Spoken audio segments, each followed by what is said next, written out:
বন্ধুসকল নমস্কাৰ গ্ৰহণ কৰিব। আজি কিছু কথা আলোচনা কৰিবলৈ আহিছোঁ। 2026 চনৰ বিধানসভা নিৰ্বাচন আমাৰ সন্মুখত অতি কাষত। আমি সকলোৱে গোটেই অসমবাসী ৰাইজে নিৰ্বাচনৰ কাৰণে প্ৰস্তুত হৈ আছোঁ। আজি বিভিন্ন ব্যক্তিয়ে বিভিন্ন ধৰণৰ সাজপাৰ পৰিধান কৰি আমাৰ সন্মুখত আহিব, আমাৰ পৰা ভোট ভিক্ষা মাগিব, তেখেতসকলক নিৰ্বাচন কৰিব লাগে বুলি আমাক বিভিন্ন ধৰণে প্ৰভাৱিত কৰাৰ কাৰণে চেষ্টা কৰিব। কিন্তু আমি যিসকল ব্যক্তি সাধাৰণ ৰাইজ তেখেতসকলে নিশ্চয় চিন্তা চৰ্চা কৰি পেলাই ভোট প্ৰদান কৰিব লাগিব।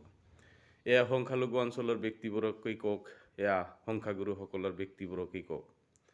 আজি বিভিন্ন ঠাইত দেখিবলৈ পোৱা যায়, বিভিন্ন সময়ত যি ডিবেট বিভিন্ন সাংবাদিকসকলৰ সন্মুখতেই হওক বা বিভিন্ন ধৰণে সাংবাদিকসকলে কেতিয়াবা কিছুমান অনুষ্ঠান যি অনুষ্ঠিত কৰে, সেই অনুষ্ঠানত বিভিন্ন দলৰ বিভিন্ন ব্যক্তিসকলে তাতে আপোনাৰ নিজৰ নিজৰ দলীয় যি কাৰ্যকলাপ, নিজৰ দলীয় সমৰ্থনত কিছুমান বক্তব্য দিয়া দেখিবলৈ পোৱা যায়।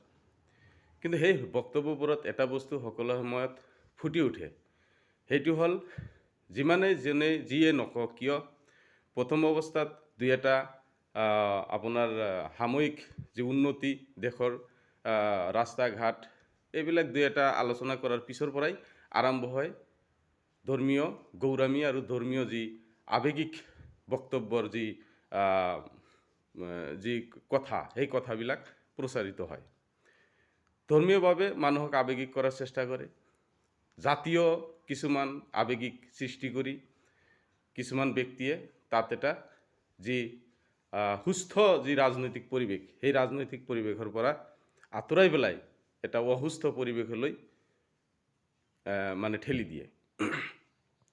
মই সকলোকে অনুৰোধ কৰিব বিচাৰিছোঁ, এইখন পৃথিৱীত আমি কিমান দিন জীয়াই থাকিম তাৰ কোনো নিশ্চয়তা নাই। মই ক'ব বিচাৰিছোঁ,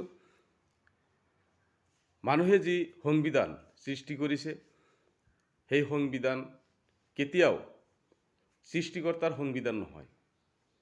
যিজন সৃষ্টিকৰ্তাই সৃষ্টি কৰিছে, এতিয়া মই যাক সৃষ্টিকৰ্তা বুলি ভাবোঁ, আপুনি যাক সৃষ্টিকৰ্তা বুলি ভাবে, মোৰ এটাই অনুৰোধ, আপুনি সেই সৃষ্টিকৰ্তাৰ যি বিধান, সেই বিধান অনুযায়ী আপুনি চলিবলৈ চেষ্টা কৰক। মই যাক সৃষ্টিকৰ্তা বুলি ভাবোঁ, ময়ো ঠিক সেই সৃষ্টিকৰ্তাৰ যি বিধান, তেখেতে পৃথিৱীত এৰি দিয়া যিবিলাক ধৰ্ম প্ৰচাৰ কৰা কিতাপ আছে, সেই কিতাপবিলাকৰ জনে যিটো কিতাপ মানি চলিব খোজে, সেই ব্যক্তিজনে সেইটো কিতাপৰ অনুযায়ী চলিবলৈ চেষ্টা কৰিব লাগে। আজি সকলো ধৰ্মই মানুহে মানুহক মৰম কৰা, মানুহে মানুহৰ বিপদত সহায় কৰাৰ যি কথা কৈছে, আজি সেই কথাবিলাক ক'লৈ গ'ল? আপোনালোকে অকণমান চিন্তা কৰিলে কথাবিলাক ওলাই আহিব। আজি আধ্যাত্মিকতা নাই। আজি মানুহৰ মাজত ধৰ্মীয় যি জ্ঞান, ধৰ্মীয় যি সহানুভূতি, সেইটোৰ বিপৰীতে ধৰ্মীয় গৌৰামীৰ সৃষ্টি হৈছে। ধৰ্মীয়ভাৱে মানুহে মানুহক আক্ৰমণ কৰা আৰম্ভ কৰিছে। বন্ধুসকল, এই যি বিষবাৱ, এই বিষবাৱৰ পৰা উলিয়াই আহিবলৈ হ'লে আমি প্ৰত্যেকজন ব্যক্তি নিৰপেক্ষ হ'ব লাগিব।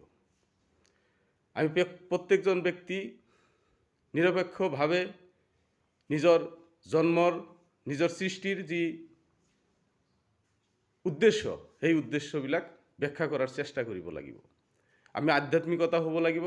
আমি আধ্যাত্মিকতাৰ বলত আমাৰ আধ্যাত্মিক জীৱনৰ উদ্দেশ্য, মানৱ সৃষ্টিৰ উদ্দেশ্য, এই উদ্দেশ্যবিলাক আমি যিবিলাক ধৰ্মগ্ৰন্থৰ জৰিয়তে আমি পৰিচালিত নিজকে কৰিব খোজোঁ, সেই ধৰ্মগ্ৰন্থবোৰৰ ভিতৰত থকা যি কথা, সেই কথাবিলাক আমি সকলোৱে পঢ়িব লাগিব, অধ্যয়ন কৰিব লাগিব আৰু সেই কথাবিলাক আমি মানুহৰ মাজত প্ৰয়োগ কৰিব লাগিব। আজি আৱেগিকভাৱে মানুহতকৈ গড়ৰ মূল্য বেছি হৈ গৈছে, আৱেগিকভাৱে মানুহতকৈ হাতীৰ মূল্য বেছি হৈ গৈছে।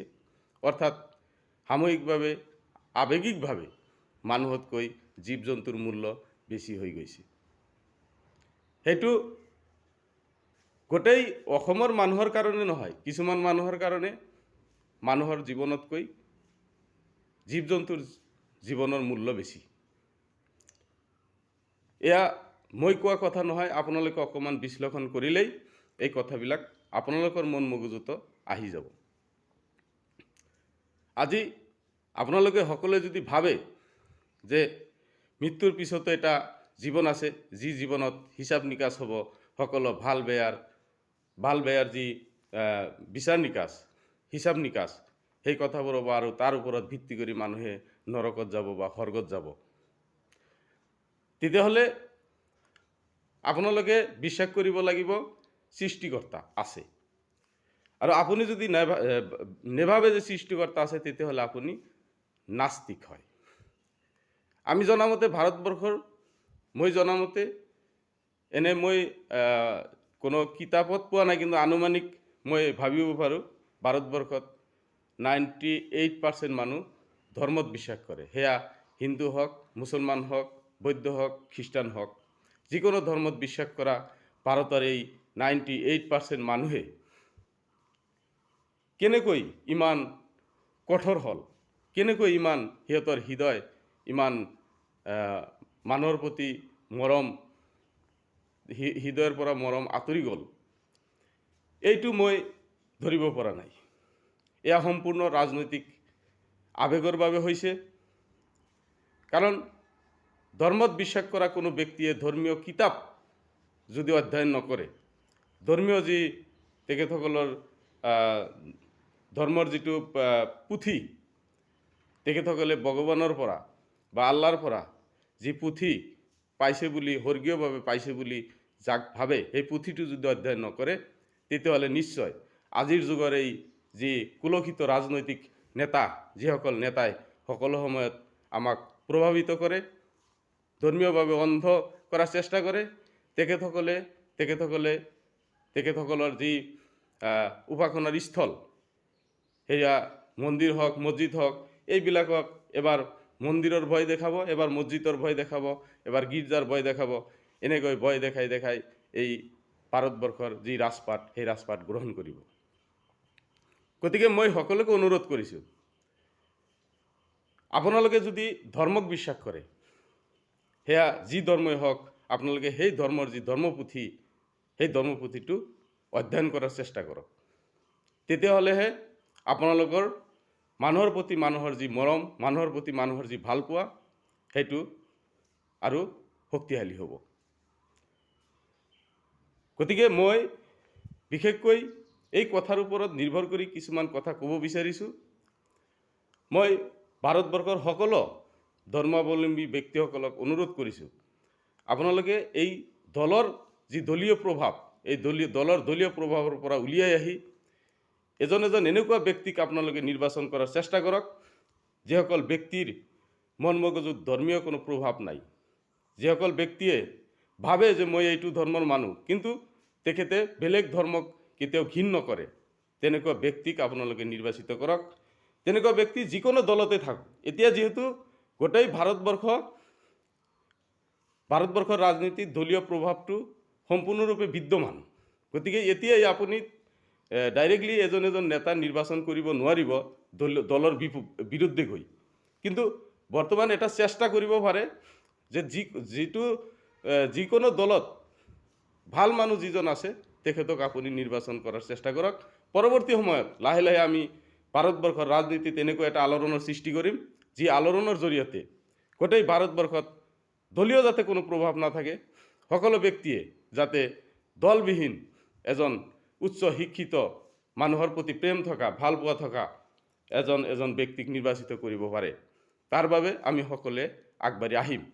কিন্তু বৰ্তমানৰ কাৰণে আপোনালোকে সকলোৱে যিকোনো দলত যিয়ে নাথাকক কিয়, যিকোনো দলত নাথাকক কিয়, যদি ভাল মানুহ হয়, তেখেতক আপোনালোকে নিৰ্বাচন কৰাৰ কাৰণে চেষ্টা কৰক।